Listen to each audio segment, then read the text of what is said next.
अस्सलामुअलैकुम। केमिस्ट्री के chapter number 10 के एमसीक्यूज़ सॉल्व करते हैं। कुछ एमसीक्यूज़ कट हैं जो स्मार्ट सिलेबस के लिहाज से, लेकिन याद वो भी करनी चाहिए सारे बच्चों को।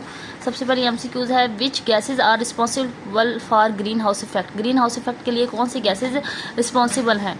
तो ग्रीन हाउस इफेक्ट ये होता है कि हमारी ज़मीन पर जो हीट वेव्स आती हैं वो ज़मीन में ही ट्रैप हो जाती हैं, जिसकी वजह से रात को हमारे जो ज़मीन का टेम्परेचर है वो ज़्यादा ठंडा नहीं होता।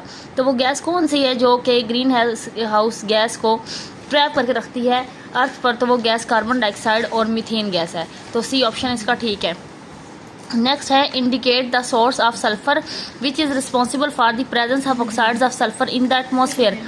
अब एटमॉस्फेयर के अंदर आपने एसिड रेन में भी पढ़ा हुआ था कि जब सल्फर डाइऑक्साइड या सल्फर मोनोऑक्साइड गैस जाके वाटर वेपर से मिलती है तो एसिड रेन बन जाती है।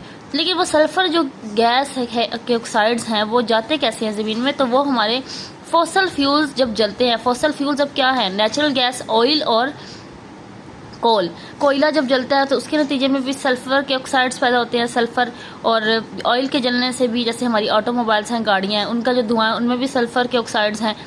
कोल में भी, और हमारी जो नेचुरल गैस है उसके जलने से भी सल्फर के ऑक्साइड्स रिलीज होते हैं। तो इसका आंसर है combustion of fossil fuels. Fossil fuel में 3 चीज़ें आती हैं, ऑयल, गैस और इसके अलावा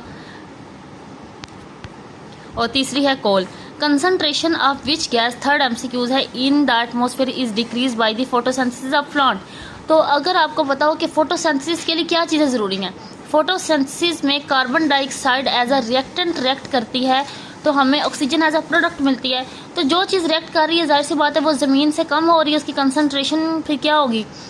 एटमॉस्फेयर से कम होगी, क्योंकि वो यूज़ हो रही है फोटोसिंथेसिस में। तो फोटोसिंथेसिस में कार्बन डाइऑक्साइड से क्या बनता है? ऑक्सीजन हमें मिलती है। तो ऑक्सीजन की कंसंट्रेशन हमारी इंक्रीज हो रही है और कार्बन डाइऑक्साइड जो चीज़ यूज़ हो रही है फोटोसिंथेसिस में वो जाहिर सी बात है कम हो रही है। तो इसका आंसर है कार्बन डाइऑक्साइड।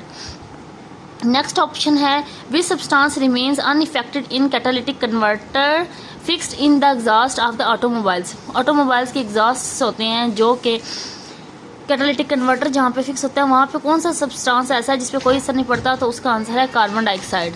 नेक्स्ट एमसीक्यूज है, people of which age groups are most affected by the air pollution. तो ये अंडरस्टूड सी बात है कि बच्चों के फेफड़े भी कमज़ोर होते हैं और जब हम एजड हो जाते हैं, बड़ी उम्र के जो लोग होते हैं, उनके फेफड़े भी उस तरह से काम नहीं करते जैसे कि एक यंग बंदे के काम करते हैं। तो अगर आपके पोल्यूशन एयर में पोल्यूशन होगी तो बहुत children and aged people effect होंगे। इसका आंसर डी है। नेक्स्ट एमसीक्यूज है हमारे पास, in which area there is a great possibility of acid rain. Acid rain, जाहिर सी बात है एसिड रेन उन एरियाज में बनती है जहाँ पे सल्फर के ऑक्साइड्स या नाइट्रोजन के ऑक्साइड्स खारिज होते हैं और वो जाके हवा में वाटर ड्रॉपलेट्स के साथ मिल जाते हैं। और वो सल्फर और नाइट्रोजन के ऑक्साइड्स जब वाटर ड्रॉपलेट्स जो होते हैं H2O होगा तो उसका फार्मूला भी H2O, और उनसे मिलेंगे जो सल्फर के ऑक्साइड्स जब मिलेंगे तो सल्फ्यूरिक एसिड बन जाएगा, और जब ऑक्सीजन नाइट्रोजन के ऑक्साइड्स मिलेंगे तो नाइट्रिक एसिड बन जाएगा, उससे एसिड रेन बन जाएगी। तो विलेजेस में तो कोई ऐसे धुआं खारिज करने वाली ज़्यादातर चीज़ें नहीं होती। बिग सिटीज़ में भी गाड़ियाँ, ऑटोमोबाइल्स वगैरह हैं, लेकिन वो इतनी ज़्यादा नहीं। सबसे ज़्यादा धुआं इंडस्ट्रियल एरियाज के गिर्द होता है। उस धुएँ में सल्फर डाइऑक्साइड, सल्फर के ऑक्साइड्स भी होते हैं और नाइट्रोजन के ऑक्साइड्स भी होते हैं, क्योंकि इंडस्ट्रीज़ का धुआं बहुत ज़्यादा रिलीज होता है। और ये जो वाटर बॉडीज़ है इसमें तो कोई ऐसी बात ही नहीं पोल्यूशन वाली। तो इसका आंसर है सी, इंडस्ट्रियल एरियाज। नेक्स्ट है, why is smoke not felt in summer. Summer में स्मोक क्यों नहीं होता? समर में स्मोक क्यों नहीं होता? अगर आप डेफिनेशन देखें स्मोक की, एक पेज पे है लास्ट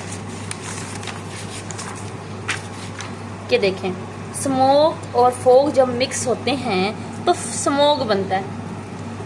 तो जब सर्दियों में फोग होती है, फोग गर्मियों में तो होती ही नहीं है, तो क्या गर्मियों में जो स्मोक नहीं होती फोग, तो उससे स्मोक बनेगा ही नहीं गर्मियों में, because fog is not present in summer.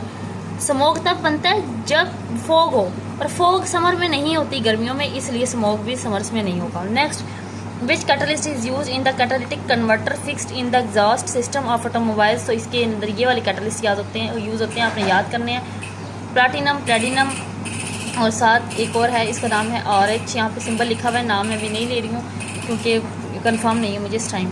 Next है, which components are essential for the formation of photochemical smoke. Photochemical smoke के लिए कौन से कंपोनेंट ज़रूरी होते हैं? उसके लिए है nitrogen oxide, volatile organic compounds और सनलाइट। नेक्स्ट है which gases contribute towards the formation of acid rain.